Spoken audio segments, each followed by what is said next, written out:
Good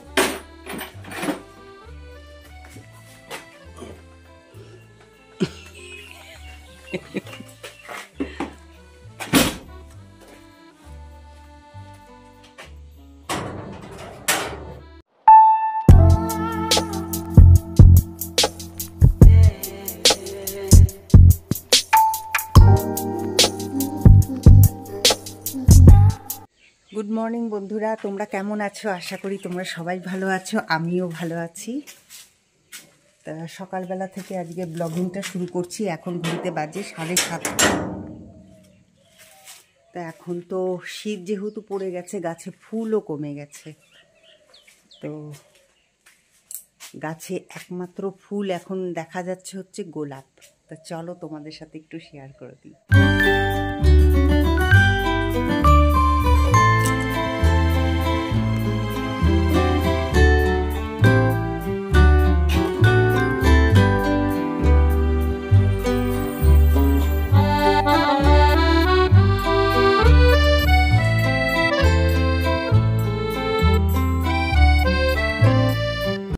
আজকে শঙ্কর চলে যাওয়ার পরে একটা ফোঁটাও কিন্তু আমি বসিনি।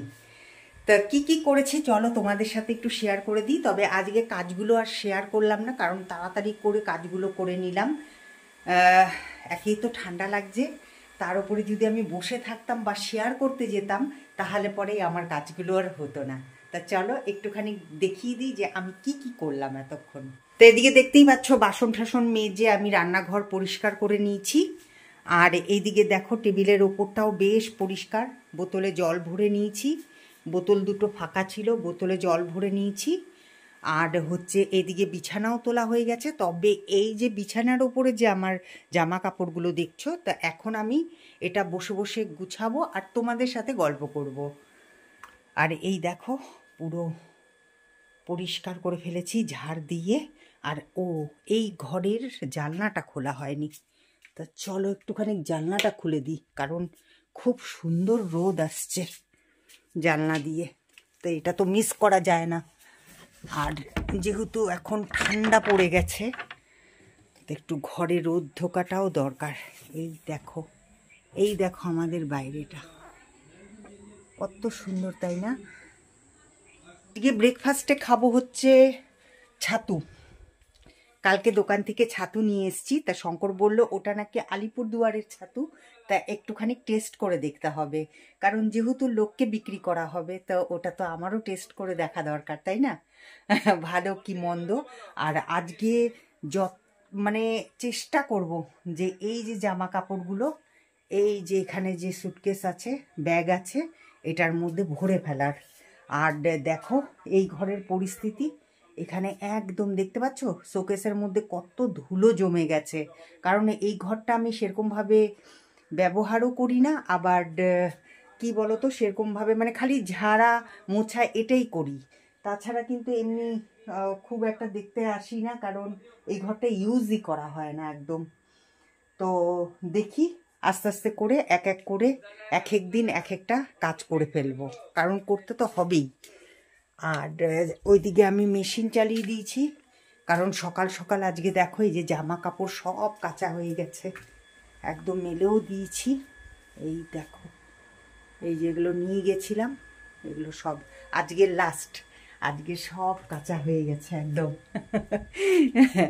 তা এখন ঘড়িতে বাজে হচ্ছে এই ধরো 9:30 বাজেনি কিন্তু এখনো, এই দেখো 9:30 কিন্তু বাজেনি।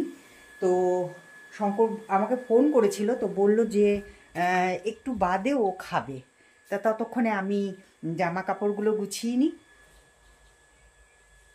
জামা কাপড় গোছানো কিন্তু খুব অলসতার কাজ, তাই না?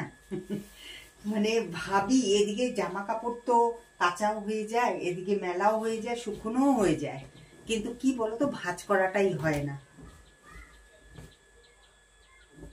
যাই হোক আজকে ভেবেই নিয়েছি যে না আজকে এই জামা কাপড়গুলো গুছিয়ে ফেলবো, আর আজকে তাড়াতাড়ি করে পুজোটা করে নেব। আজকে তো আর ব্রেকফাস্ট বানাতে হচ্ছে না আমাকে, তো সেই জন্য ভাবলাম যে আর বসে থাকবো না, এখন এই যে শঙ্করকে দিয়ে আসবো ছাতু, আর হচ্ছে আমিও খেয়ে নিব, খেয়ে নিয়ে তারপরে সোজা চলে যাব হচ্ছে রান্নাঘরে। সরি রান্নাঘরে বলি কেন, বাথরুমে স্নান টান করে তারপরে পুজো করে নেব। সকাল সকাল পুজো হয়ে গেলে পরে মনটাও খুব ভালো লাগে আর একটা কাজও এগিয়ে যায়, তাই না?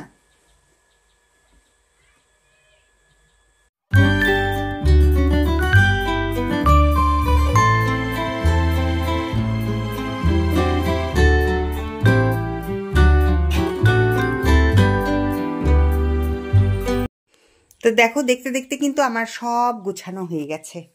এই যে এদিকে সব শঙ্করেরই বেশিরভাগ জিনিস, আমার কমই আছে। আর দেখো কতগুলো চাদর, এই দেখো এগুলো সব নিয়ে গেছিলাম, তা সেই জন্য সব কেচে কুচে একদম এই দেখো ব্যাস ভাঁজ করে নিলাম। এইবার হচ্ছে আলমারিতে ঢুকিয়ে ফেলবো। আমি এলাম রান্নাঘরে, কারণ হচ্ছে শঙ্করকে দেব হচ্ছে এখন ছাতু। এই যে এই বাটিটা নিয়ে নিলাম, ছাতু দেব আর আমিও খেয়ে নিব। খেয়ে নিয়ে তারপরে চলে যাব স্নান করতে। তোমাদের তো বললামই আমি, তো আগে আমি ছাতুটা বেড়ে নিই, কারণ শঙ্করের খুব খিদে পেয়ে গেছে। এই হচ্ছে সেই আলিপুরদুয়ারের ছাতু। তা দেখি এখন খেয়ে কিরকম লাগে।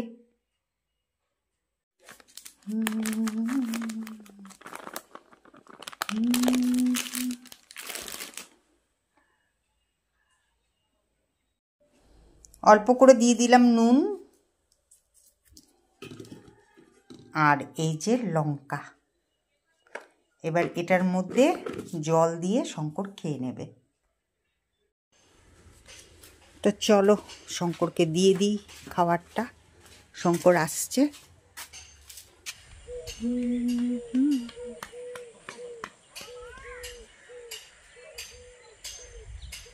এই দেখো আমাদের এই দিকটা কত নিঝুম।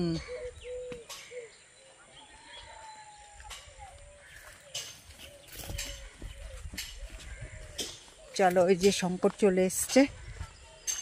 আর কত রোদ, বাপরে। না না, এই যে খাবো এখন। ওষুধ খেয়েছি।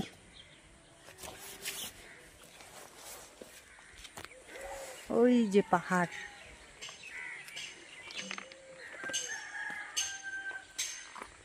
এই দেখো। আর এই যে আমার ছায়া। ভাবলাম যে স্নান করতে যাব, তা দেখো একটার পর একটা কিন্তু কাজ বেরিয়েই যায়। তো আজকে ভেবেছিলাম যে বিরিয়ানি খাবো, কিন্তু কি বলতো, খেয়ালই ছিল না এই যে কালকে শঙ্কর মাছ রেখেছিল। তো এই মাছগুলোকে স্নান করতে যাওয়ার আগে আমাকে বেছে ফেলতে হবে, না হলে পরে স্নান করে এসে না তখন যদি মাছ বাছি তা গায়ের মধ্যে না একটা মানে কি বলবো, একটা আষ্টানি গন্ধ ছাড়বে। তা সেই জন্য ভাবলাম যে না, ওটা তো ডিপ ফ্রিজে ছিল, তো ওটাকে জল দিয়ে ভিজিয়ে দিলাম। আর এখন ভাবলাম যে সময় নষ্ট না করে একটু ফুল গাছে জল দিয়ে আসি। তা চলো তোমরাও সাথে থাকো আর দেখতে থাকো।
তা ফুল গাছে জল দেওয়া তো কমপ্লিট হয়ে গেল।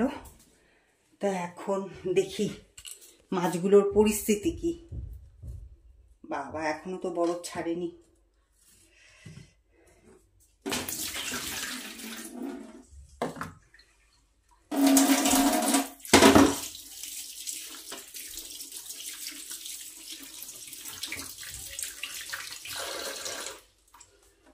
একটু ভিজিয়ে রাখলাম এই জল দিয়ে, কারণ আমাদের যে ট্যাঙ্কিটা না ঠিক এই যে ওপরে একদম, আর ওইটার মধ্যে না খুব রোদ পড়ে, যার জন্য কি বলতো আমাদের গরম জল করে স্নানও করতে হয় না, ওই জলেই হয়ে যায় আমাদের স্নান। ভালোই হয়েছে আমাদের একদিকে। ভাবছি যে মাছের জন্য অতক্ষণ ধরে বসে না থেকে ভাতটা বসিয়ে দিই, আর ওইদিকে তো লাউ আছে, তা লাউয়ের তরকারিটাও করে ফেলি। কি ঠিক ভেবেছি না বলো? বসে থেকে সময় নষ্ট করে লাভ আছে? তা চলো তাড়াতাড়ি করে লাউটা কেটে নিই, আর ওইদিকে তাহলে পরে বরফটাও গলে যাবে মাছের। এদিকে ভাতও বসিয়ে দিয়েছি, আর এখানে দেখো বড়ি দিয়ে আজকে এই যে লাউয়ের তরকারি করব। তো এই যে লাউটাকে বের করে নিয়েছি, তো এখন লাউটাকে কেটে তারপরে বানাবো। আর এদিকে তো এই যে মাছটা ভেজানোই আছে, তো থাক এটা, তো ততক্ষণে গলে যাবে, তারপরে এটাকে বেছে নিয়ে পরে এই মাছটা রান্না করব। তো এদিকে ভাতটাও ফুটে গেছে, এবার এই ভাতটাকে আমি এইখানে ট্রান্সফার করব। ট্রান্সফার করে তারপরে এই ঢাকনাটা দিয়ে ঢেকে দিব। তোমাদের তো বলেছি এখন আমি এরকম করেই ভাত করি, কারণ এটাতেই আমার সুবিধে হয়, গ্যাসটাও অনেকটা সেভ হয়।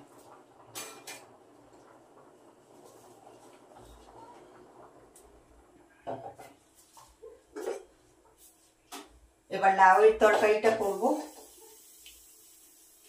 তো এটা দিয়ে এখন ঢাকা দিয়ে দিই, ব্যাস। আর এই দেখো লাউ কেটে নিয়েছি, এবার এটাকে রান্না করে ফেলি। আর কালকে এই যে তেল শেষ হয়ে গেছিল, এই যে সাদা তেল নিয়ে এসছি, এটাকে ঢেলে রাখতে হবে। আর এদিকে নিয়ে এসছি হচ্ছে সর্ষের তেল, সর্ষের তেলও শেষ হয়ে গেছিল, সর্ষের তেল সবটাই নিয়ে এসছি, দোকান থেকে নিয়ে এসছি। তা এখন আমি এটাকে কেটে ঢেলে তারপরে রান্না করব।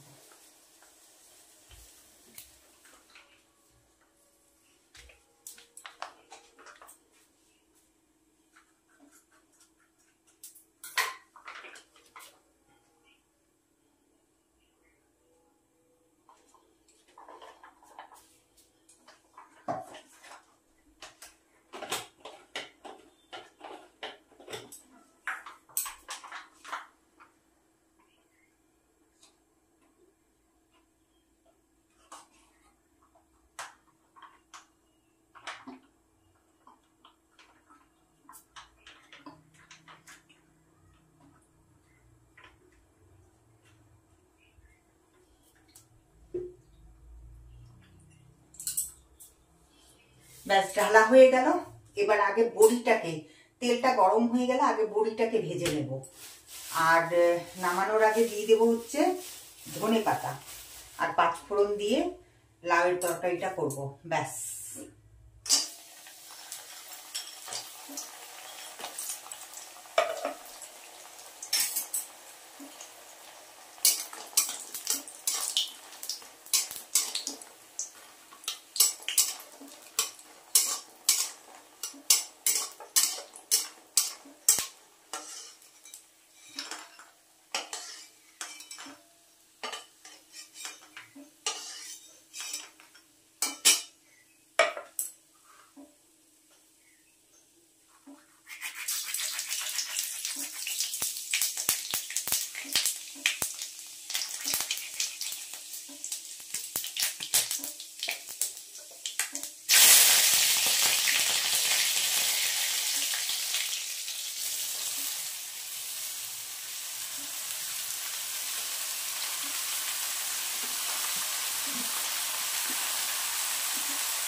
ভাবলাম এক হলো কিন্তু আরেক, তাই না? এই দেখো এতক্ষণ ভাতটা ঢাকাই ছিল, এই যে জাস্ট এখনই জল দিলাম, জল দিয়ে এখন একটু ফুটবে, ফোটার পরে তারপরে নামিয়ে দেব। বেশ ভালোই হয়েছে কিন্তু। আর এই দেখো মাছ ভাজাও বসিয়ে দিয়েছি, আর ওইদিকে লাউয়ের তরকারি হয়ে গেছে। চলো একটুখানি শেয়ার করে দিই তোমাদের সাথে। দেখে নাও। এই দেখো বড়ি দিয়ে তারপরে ধনেপাতা দিয়ে একদম সিম্পলভাবে করে নিয়েছি।